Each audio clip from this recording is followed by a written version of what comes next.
Hello and welcome to the next episode of the Self-Development with Tactics podcast, and I'm your host, Christopher Wolk.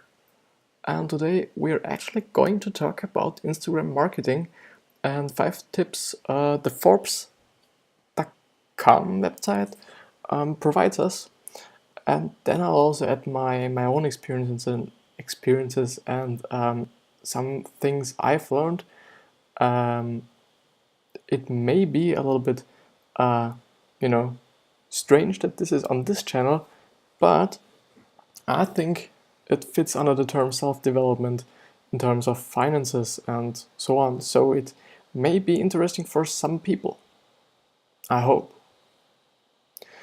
And it is definitely interesting for people who want to really build a brand on Instagram and or just, wanna wanna know how it is working just because of knowledge and because of marketing is in general pretty valuable to know things about. So the first thing they say, and I won't read this text above here as always, and let's see what they say. Create a plan of action is the first thing they advise you to do. Your Instagram strategy is what separates posting for profit from just crowdsourcing self-esteem.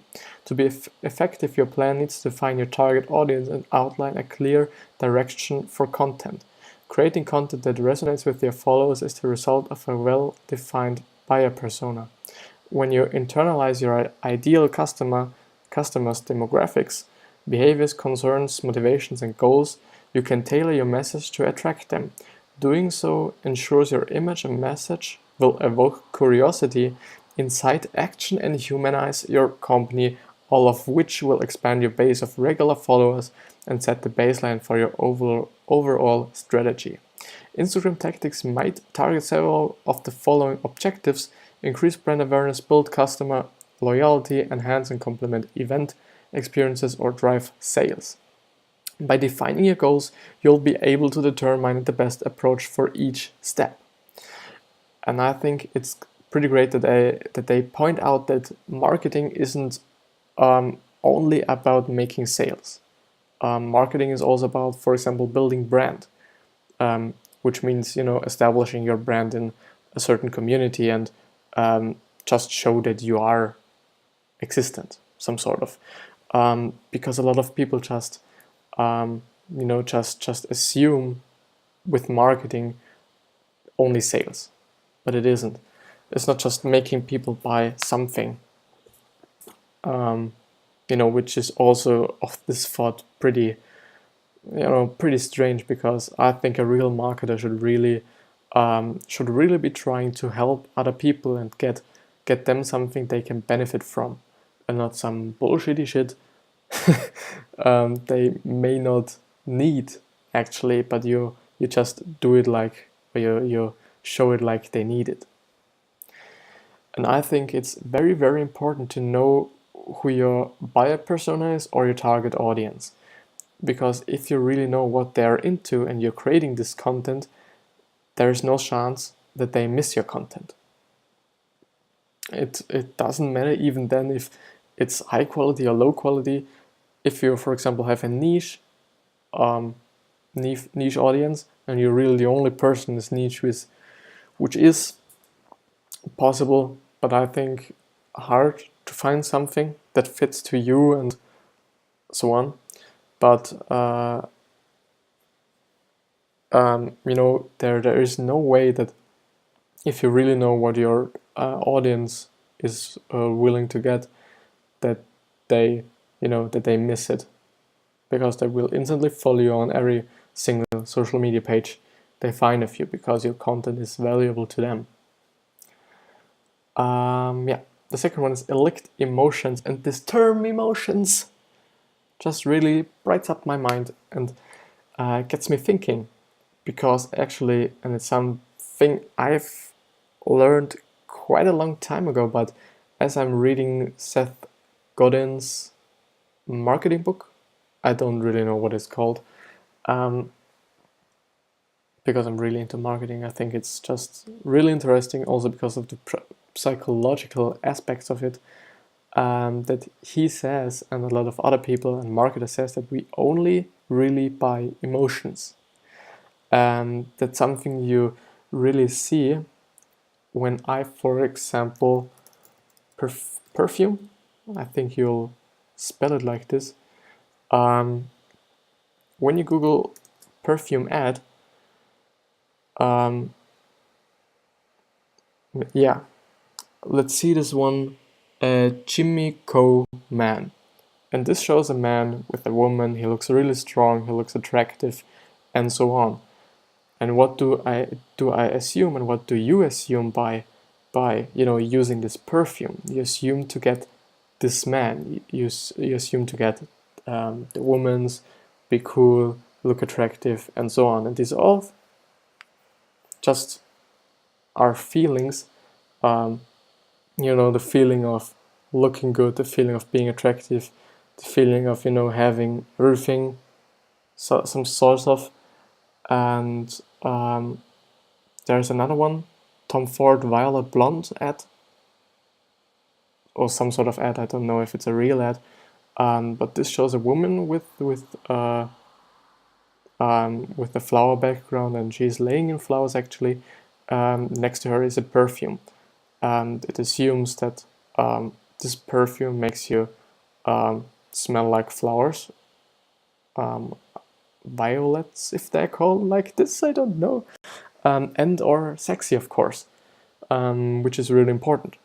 And also something that came to my mind, I hope I find something from McDonald's ad with people actually, but the thing is, I think they do not have something, but I was really thinking of a Burger King ad. I really was thinking of a person that's smiling and just willing, or just buying into this burger, which assumes that you get happy by eating this burger, or you feel good when eating this burger, and so on and so on. And it's really, if you just play it through every situation there is, or every scenario there is, it just comes to the point where everything is just about emotions.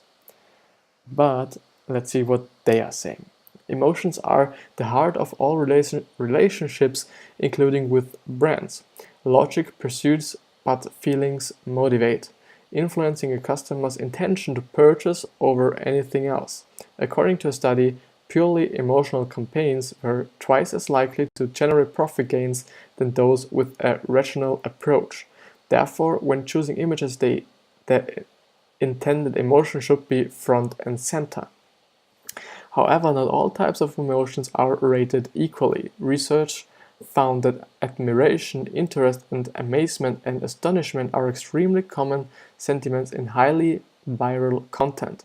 Positive posts are more prone to be shared than negative ones, but things get complicated when it comes to dealing with specific feelings. Anger, anxiety, and other feeling aroused emotions drive us to take initiative. Fear is a commonly depicted emotion in marketing. This can take the form of showing the downside of not taking action, as in Allstate's Mahem Mayjem campaign. At our agency, we often use social proof in campaigns. Happy clients touting results that prospects are not getting taps into the fear of missing out and establishing credibility. And I read there's something pretty important, client testimonials. If you're really willing to start a business, you may be like going up to people, making your service for free, and collecting just testimonials. And then afterwards, if you also gain a lot of experience, if you haven't had it before, just cold call or cold email, whatever, and then you go to this person with the testimonials, and they will be, convinced some kind of that you can do something for them, and you're actually valuable. And if there's someone coming up to you who says, I don't know, social media advertiser, and with no experience and nothing, I don't know if you just give them the right to handle your business. You established, you built up, and so on. And the third point is I was just thinking, build a visual narrative. Show actual customers using your product or service so that prospective buyers can easily visualize themselves enjoying the benefits, relate to the people featured, and in turn connect with your business. It's also about emotions, as you can see. Visualize themselves enjoying the benefits. And it's something that really reminds me on influencer marketing, which means, if you don't know, just for example, brands going to people on Instagram with a lot of followers and sponsoring them, for example, a watch. Daniel Wellington did it quite often, as I know, and it pretty benefited their brand and their business in terms of sales.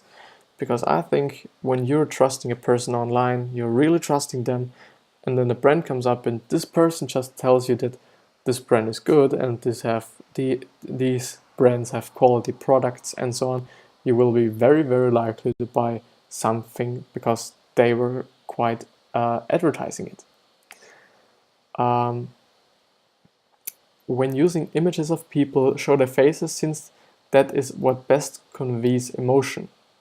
Instagram photos with faces are 38% more likely to be liked and 32% more likely to receive comments. As such, customers who see a user-generated picture when online shopping result in 4.5% higher propensity for conversation. There's also something that reminds me on something really really important.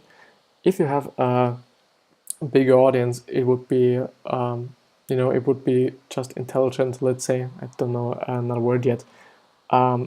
Intelligent to use generated pictures or content, or your audience generated or produced some content, which may be, I don't know, memes or just fan page pictures or something. And when you're posting them, it just feels more like a community, I would say. I cannot do it because I haven't figured out yet what my audience wants to hear, and I do not have a real audience yet. I'm just figuring it out. I'm just in the making. But if you have, it would be a great thing to try out. And when it's valuable, or if it takes you to some other place, if it brings you further, as easy as I could express it, we should maybe do this. Let's read ahead. The more authentic your photos, the better you will be able to form an affinity with your customers, followers, and fans. Using a real person associated with your company instead of stock photo can increase conversations by 35%. That's something that's pretty important to me, because I somewhere heard or read that you shouldn't really take stock photos. And on my last pictures, because I was just really willing to get these emotions into my posts, I used stock photos of someone holding up a what is it called? A trophy, and I may be able to show you that. Let's see. And this will be good for the people that are actually watching the YouTube video, because this could provide them some great value. Oh no, they're just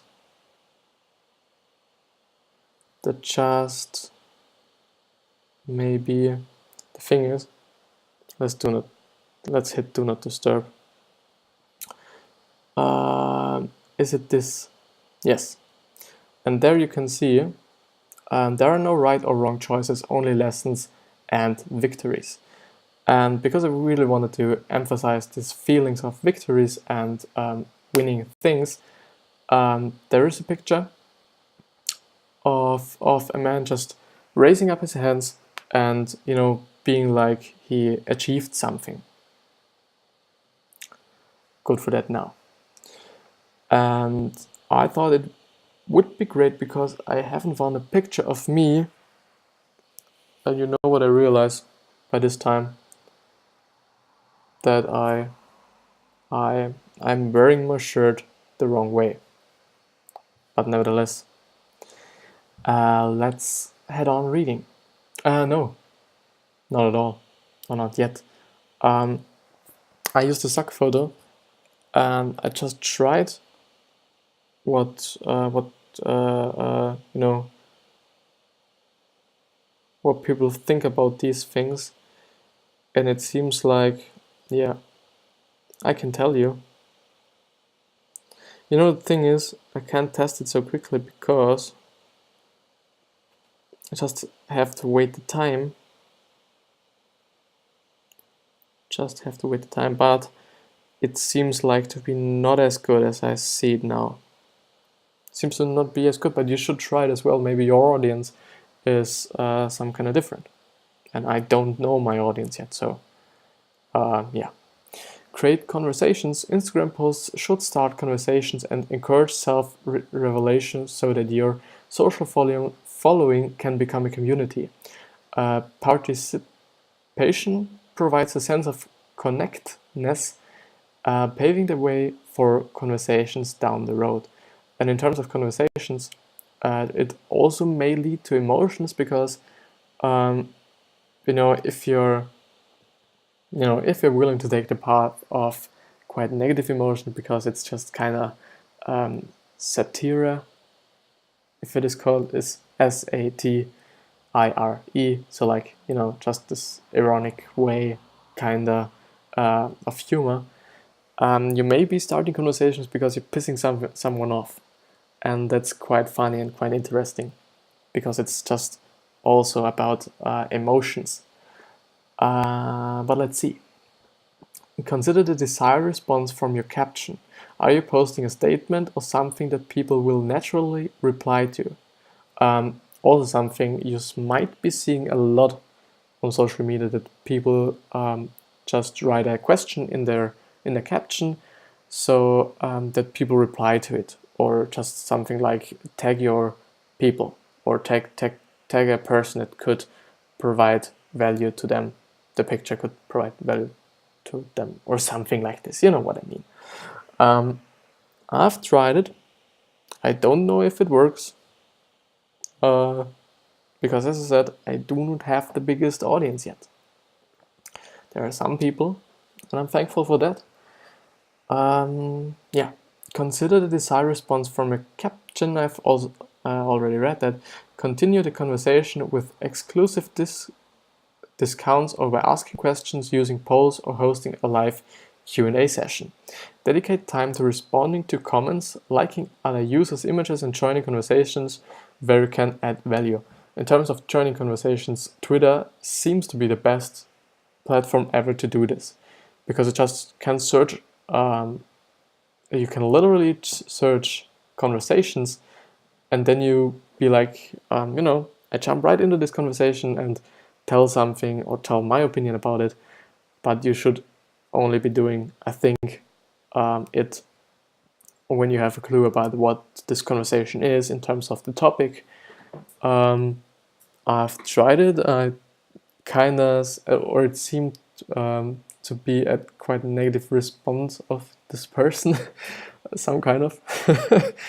I don't know. I felt a little bit bad afterwards because I was just trying to actually motivate him, but the response wasn't that positive, or some kind of neutral negative, let's say. But that's not the topic. And also, you should be, if you have comments, try to really reply to every comment and like every comment, because it would also benefit yourself in terms of the algorithm of Instagram, because they really like sharing and commenting and liking and views in terms of videos, as I know. but let's see how long this will be like it, because they can easily change the algorithm to a different way. Where you can add value by commenting on someone else's profile. That person is 401% more apt to follow your brand. 401%. That's really important to me. It's really interesting.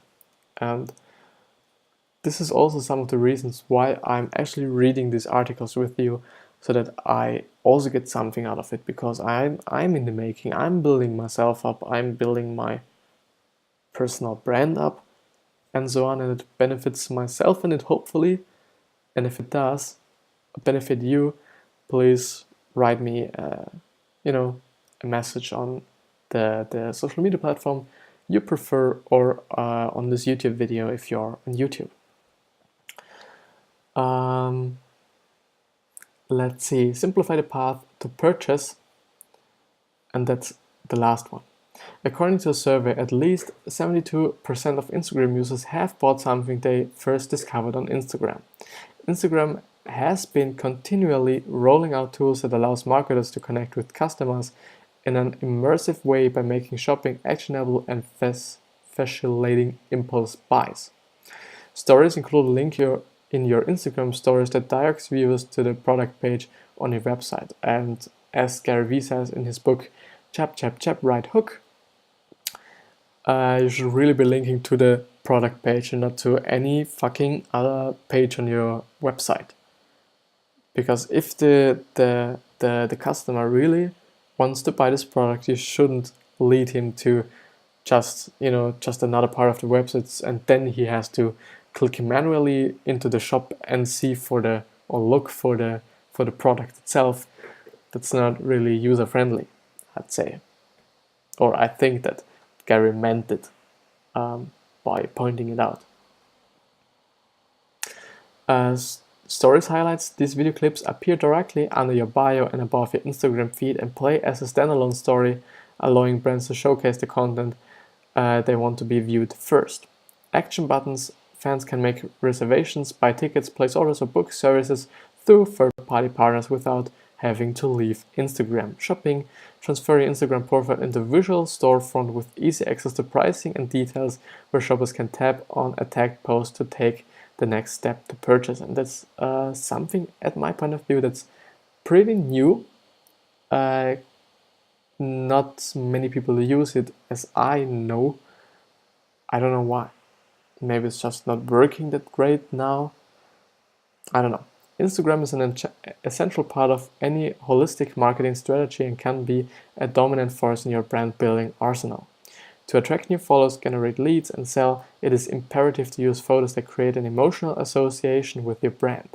With a proper understanding of the psychology and engineering behind the platform, you'll ultimately be able to guide fans to take the action you want, make a purchase, and become long-term customers.